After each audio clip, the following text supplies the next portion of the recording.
ஓம் நமோ நாராயண நமக. ஸ்ரீ மகாலட்சுமி நமக. நான் தலவாணிமுத்து ஜோதிடம் சார்பாக ஜோதிடர் ராஜகோபால் அவர்கள் பேசுகிறேன். இன்று உலக தந்தையர் தினம். தாய் சிறந்த கோயிலும் இல்லை, தந்தை சொல் மிக்க மந்திரம் இல்லை என்பது நம்மளுடைய தமிழ் பழமொழி. உலகத்தில் உள்ள எல்லோருக்கும் தன் தந்தையை மிகவும் பிடிக்கும். இன்று தந்தையர் தினத்தில் எல்லோரும் தந்தையை நினைவு கொள்ளுமாறு நான் வேண்டிக் கொள்கிறேன். தந்தை தன் குழந்தைகளுக்காக எந்த தியாகத்தையும் செய்யக்கூடியவர். இரவு பகல் பாராமல் தன் குழந்தைகளுக்காக பாடுபடுபவர். அதுவும் பெண் குழந்தைகள் என்றால் தந்தைக்கு மிகவும் பிரியும். குழந்தைகளை கண்ணும் கருத்துமாக அவர் பார்ப்பார். பள்ளிக்கு செல்லும் போதும் சரி, குழந்தை பருவத்திலும் சரி, காலையில் செல்லும் போதும் சரி, வேலைக்கு செல்லும் போதும் அவர்களை அவர் கண்ணும் கருத்துமாக பார்ப்பார்.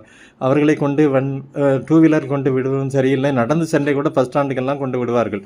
அதனால் பெண் குழந்தைகள் தன் தந்தையை மிகவும் அன்பாகவும் பாசமாகவும் நேசிப்பார்கள். அதே போல் தந்தையும் அவர்களுக்கு கல்யாணம் ஆகும்போது, ஏதாவது விசேஷம் நடக்கும் பொழுது தன்னுடைய சொத்தை விற்று கூட தன் மகளுக்களுக்காக எந்த தியாகத்தையும் செய்ய தயாராக இருப்பார். இன்று நானும் என்னுடைய தந்தையை நினைவு கூறுகிறேன். அவர் மிகப்பெரிய நிலச்சுவாழ்ந்தவராக இருந்தார். அவர் 8 குழந்தைகளுக்கு தந்தையாக இருந்திருக்கார். எங்கள் 8 பேரையும் கண்ணும் கருத்துமாக அவர் பாதுகாத்தார். அவர் சரியாக தூங்க கூட மாட்டார். வயல் தான் அவருக்கு நிறைய இருக்கும். அந்த வயல்களிலெல்லாம் பாடுபட்டு தூக்கம் இல்லாமல் எங்களை உழைத்து மிகுந்த உயரத்திற்கு இவர் கொண்டு சென்றிருக்கிறார். நாங்கள் எல்லாம் இந்த தந்தையர் தினத்தில் என் தந்தையை நானும் உங்களோடு சேர்ந்து நினைவு கொள்கிறேன்.